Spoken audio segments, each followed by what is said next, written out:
Halo semuanya, selamat datang di 90 menit bola. Kita awal informasi kali ini dari kabar Kevin Dix jatuh cinta dengan dua tempat di Indonesia.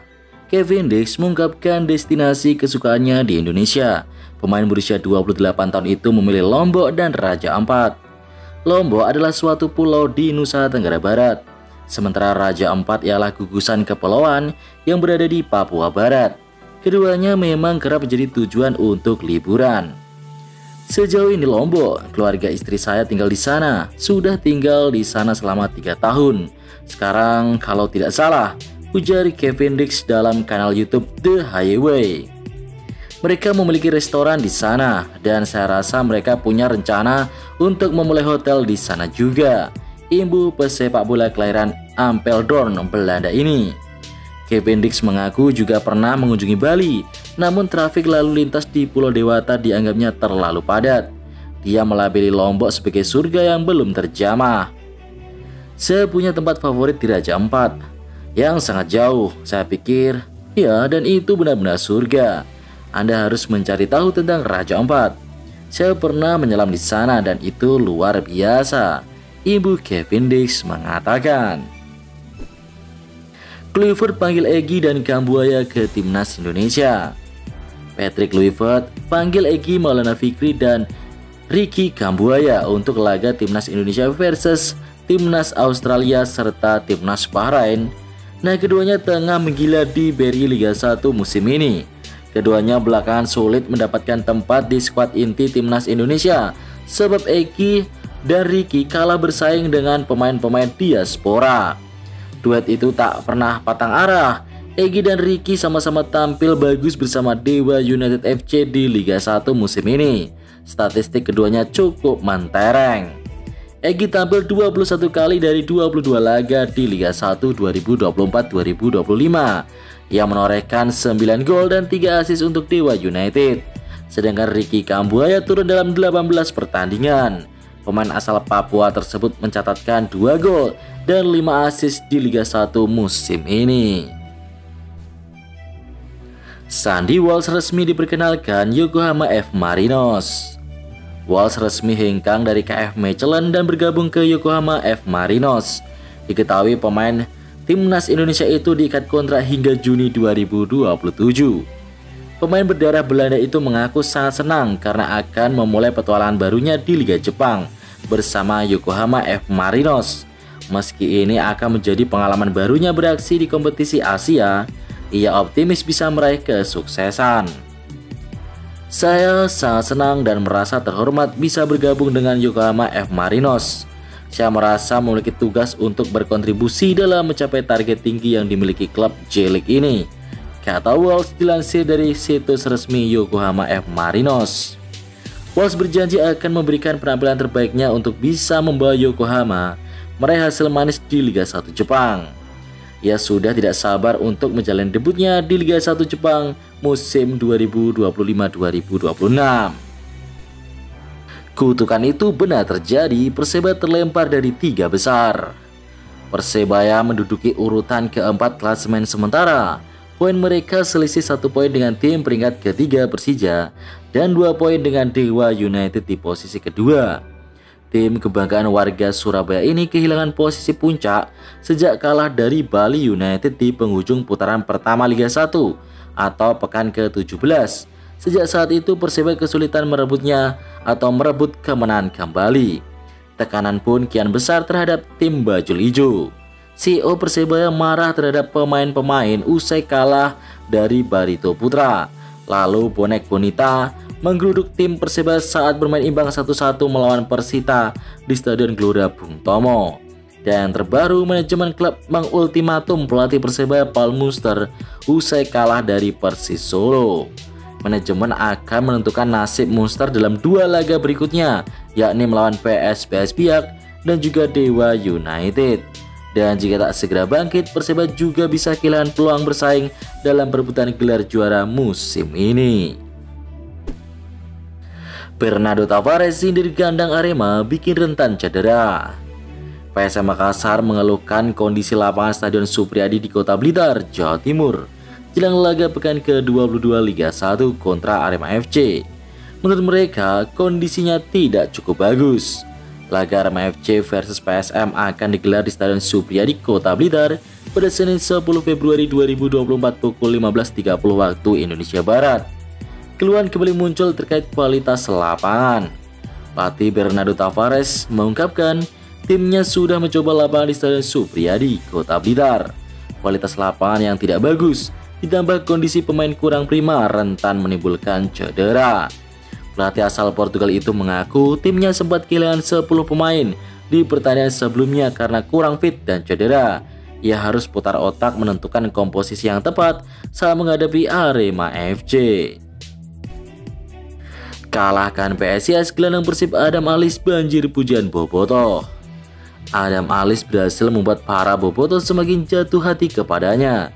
Terlebih setelah Matteo Kojijan harus keluar lapangan karena diganjar kartu merah yang membuat Adam Alisson harus menjaga lini tengah lebih keras. Dalam laga ini Adam Alisson nampak tidak memalingkan pandangnya dari kulit bola. Ia juga terus berusaha mengejar bola. Bahkan Adam Alisson juga melakukan beberapa kali penyelamatan penting dengan memblok bola yang hampir dekat dengan kotak penalti. Dalam beberapa kesempatan Adam Alisson juga berani melakukan tusukan lebih dalam di area pertahanan lawan. Hingga menit akhir pun stamina Adam Alisson terlihat masih konsisten dengan dirinya yang masih terus berlarian mengejar bola. Pelatih PSIS sebut pemain Persib suka buang-buang waktu. Pelatih PSIS Semarang Gilbert Agius menyayangkan sikap Persib Bandung yang membuang-buang waktu saat bentrok pada pertandingan pekan ke-22 Liga 1. Dalam duel yang berlangsung di Stadion Jatidiri Semarang pada Minggu 9 Februari malam, PSIS Semarang harus mengakui keunggulan Persib setelah digebuk dengan skor 0-1 lewat gol Nick Kuipers di menit ke-35. Gilbert Agius mengatakan, anak asuhnya memang kurang beruntung pada laga ini. Mereka memiliki 3 peluang emas yang hanya membentur tiang gawang.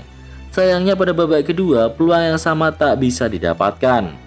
Juru taktik asal Malta itu juga menyayangkan sikap para pemain Persib yang membuang-buang waktu pada babak kedua. Aksi mengulur-ulur waktu ini memang menyulitkan PSIS untuk mencari gol penyama kedudukan. Persib Bandung hanya bertahan pada babak kedua dengan garis pertahanan yang amat rendah. Mereka hanya bermain-main waktu, menghabiskan waktu, dan membuang waktu di lapangan, ucap Gilbert Agius. El Clasico Persija versus Persib, ini fakta menarik. Laga paling dinantikan di kompetisi sepak bola Indonesia, El Clasico antara Persija versus Persib Bandung akan segera hadir. Pekan ke-23, kompetisi akan mempertemukan Persija melawan Persib Bandung pada Minggu 16 Februari 2025 mendatang. Dalam pertandingan ini, kedua tim mempertaruhkan ego demi lambang di dada, justru harus bermain tanpa pemain pentingnya. Persija kehilangan sang kiper Carlos Eduardo karena kartu merah dan juga Ilham Rio Fahmi karena akumulasi kartu kuning.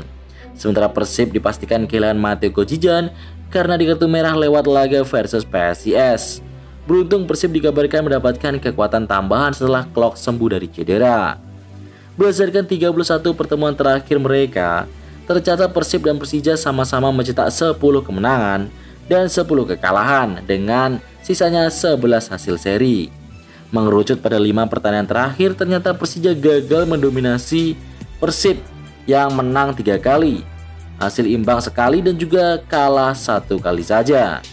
Nah, yang menarik nih adalah Persib adalah tim yang belum pernah kalah saat away musim ini. Sementara Persija adalah tim yang belum pernah kalah bermain di kandang musim ini. Menarik dinantikan manakah nanti yang akan menang. Pasalnya laga akan berlangsung sebagai Persija tuan rumahnya. Gustavo Almeida sebut wasit suka tak adil ke Persija. Pada laga Dewa United versus Persija, Persija harus bermain dengan 10 pemain usai kiper mereka, Carlos Eduardo, diganjar kartu kuning kedua oleh wasit Ervan Effendi di menit ke-72. Kiper asal Brazil tersebut melakukan pelanggaran di kotak penalti agar bisa menghalau Alex yang berpotensi mencetak gol. Mau tidak mau, Carlos Peña selaku pelatih Persija melakukan pergantian pemain dengan mengeluarkan Andres Kudela dan menggantikannya dengan Andri Tani. Namun Alex tidak menyia-nyiakan kesempatan tersebut untuk mencetak gol. Sejatinya Gustavo berhasil menyamakan kedudukan 4 menit berselang. Namun di penghujung laga, lagi-lagi Effendi menunjuk titik putih usai Rizky Ridho dianggap melakukan pelanggaran kepada Ricky Kambuaya. Kembali Alex melakukan tugasnya dengan baik dan membawa Dewa menang 2-1. Setelah laga, Gustavo mengeluarkan pendapatnya mengenai kepemimpinan Effendi.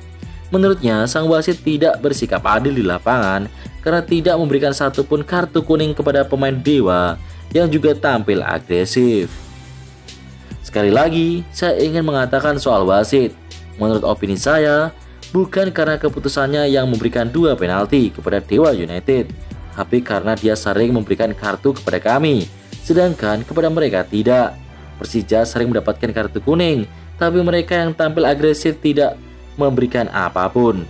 Saya tidak mengerti itu, ucap Gustavo kepada para wartawan yang hadir di dalam sesi konferensi pers. Highlight dan klasemen sementara BRI Liga 1. Hasil pertandingan hari ini mempertemukan Arema FC versus PSM Makassar. PSM yang bermain dengan 10 orang berhasil menahan Arema FC dengan skor 1-1. Wah, Arema ini parah banget sih taktiknya.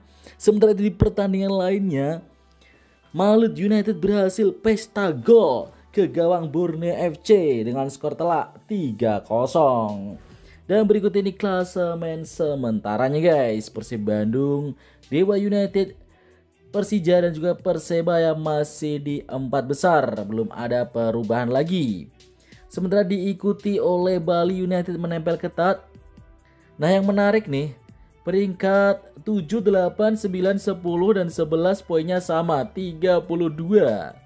Wah. Sementara itu di papan bawah kita lihat ya masih ada di zona merah Persis Solo, Semen Padang dan juga Madura United.